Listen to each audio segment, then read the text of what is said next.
Saludos, bienvenidos a este tiempo de radio.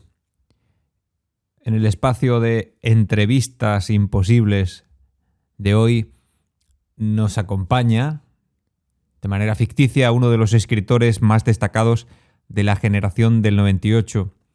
Él fue una figura fundamental para la literatura española. Tenemos con nosotros al mismísimo Don Pío Baroja.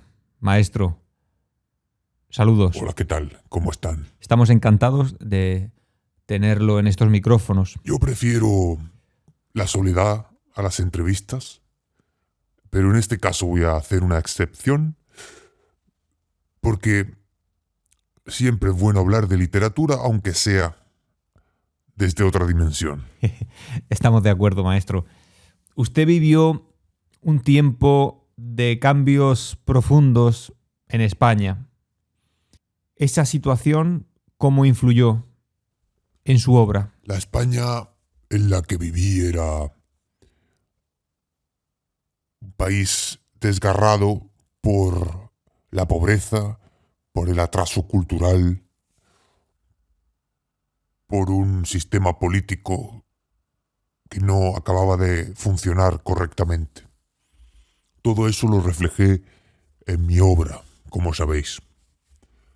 Para mí, el hecho de escribir era una forma de comprender, de entender, en cierto modo, y de combatir esa realidad que me rodeaba.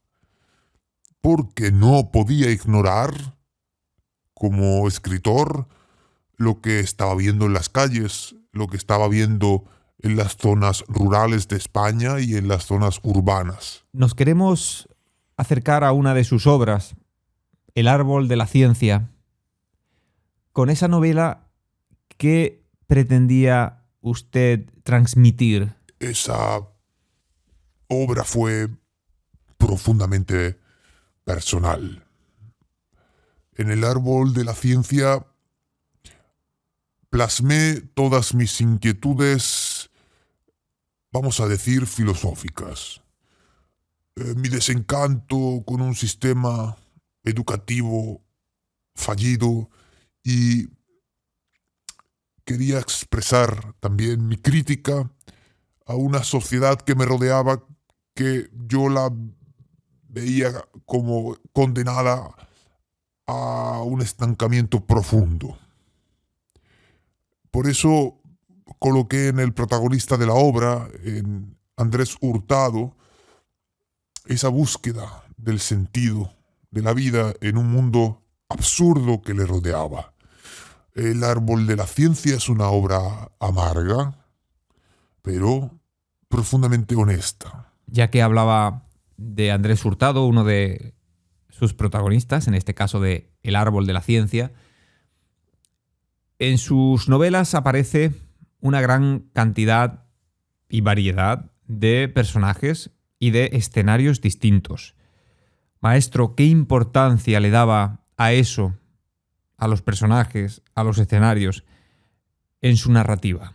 Es que son el alma de mis libros. Son el motor de mis obras, tanto los escenarios como los personajes. Porque siempre he pensado que la vida está conformada por una multitud de historias que se entrelazan entre sí, y yo en mis obras, en mis libros, quería capturar todas esas historias entrelazadas. Desde el hombre sencillo al hombre revolucionario, desde los barrios pobres de las ciudades hasta los parajes y paisajes rurales de este país. Ese era mi objetivo, mostrar la existencia de la diversidad y de la complejidad, tanto en personas como en escenarios. Don Pío Baroja, usted escribió trilogías como La lucha por la vida, que incluye La busca, Mala hierba y Aurora roja. ¿Qué le impulsó, qué le motivó a retratar tan crudamente la vida en Madrid capital? Las luces y las sombras. Madrid, que era un reflejo de la España que yo viví, conocí. Al final quería retratar esas luces y esas sombras mediante la lucha a diario de las clases más populares, de sus miserias, de su capacidad de resistir. Yo no escribía para embellecer la realidad, sino para mostrar la realidad tal cual era, incluso en su crudeza y en su amargura más grande.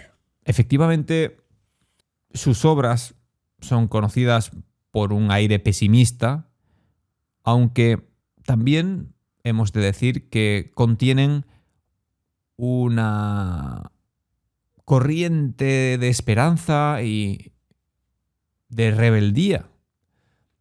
¿Está de acuerdo? Supongo que sí, aunque no te lo admita fácilmente. Sí que es verdad que he tenido una chispa de esperanza en el ser humano, en la humanidad. Pero la rebeldía, por otra parte, creo que es esencial para cualquier autor o escritor, porque si no se cuestiona uno las cosas, entonces ¿para qué escribe? Eso es lo que yo me pregunto como autor. Estamos de acuerdo, maestro.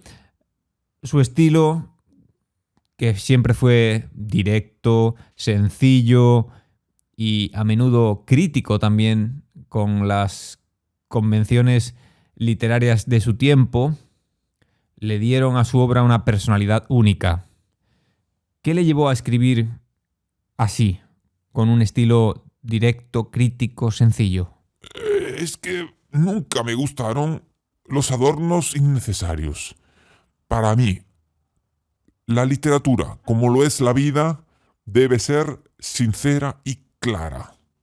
Mis libros no quieren impresionar. Mis libros quieren contar historias que lleguen al lector sin ninguna distracción. Eso es todo. Maestro, además de escritor, quizás mucha gente no sepa que usted, Pío Baroja, don Pío Baroja, fue médico. ¿Cómo influyó ese hecho, esa faceta a la hora de escribir? ¿Cómo influyó la medicina en su literatura? La medicina me enseñó a observar. Porque la medicina te obliga a observar al ser humano desde su vulnerabilidad más absoluta. Aquellos años trabajando con pacientes me dieron verdaderamente una perspectiva que creo que enriqueció a mis personajes y a mis historias. Pero, sin embargo, siempre sentí que mi verdadera vocación no era la medicina, sino escribir libros. Esa es la verdad. Si usted pudiera hablar con los escritores de hoy en día, del siglo XXI, ¿qué consejo les daría? Sería muy aventurado aconsejar algo a los escritores de más de 100 años en adelante, pero se me ocurre una reflexión sincera. Les diría que escriban con honestidad, que no se preocupen por la fama ni por el éxito, que observen la vida con atención y que no teman ser críticos, porque la literatura no debe ser complaciente, sino que debe ser un espejo que, aunque a veces el reflejo sea incómodo, como digo, debe contarse la verdad. No hay que ser complacientes. Que sean honestos y que no se preocupen por el éxito, como decía. Qué buen consejo. Muchas gracias, don Pío Baroja, por esta conversación tan enriquecedora. Ha sido un verdadero honor tenerle aquí en esta entrevista imposible con el pasado. El honor es mío. Empezaba diciendo que no me gusta prodigarme por entrevistas, pero le confieso que me he sentido bastante cómodo, aunque también les digo que no tomen muy en serio las palabras que les he dicho. Muchas gracias, maestro. Ha sido un verdadero honor. La literatura no cambia el mundo, diría Pío Baroja, pero sí puede ayudarnos a entenderlo un poco mejor. Hasta aquí ha llegado este tiempo de radio, donde hemos tenido la oportunidad de entrevistar de manera imposible a don Pío Baroja, todo un referente de la literatura española. Hasta la próxima, nos escuchamos.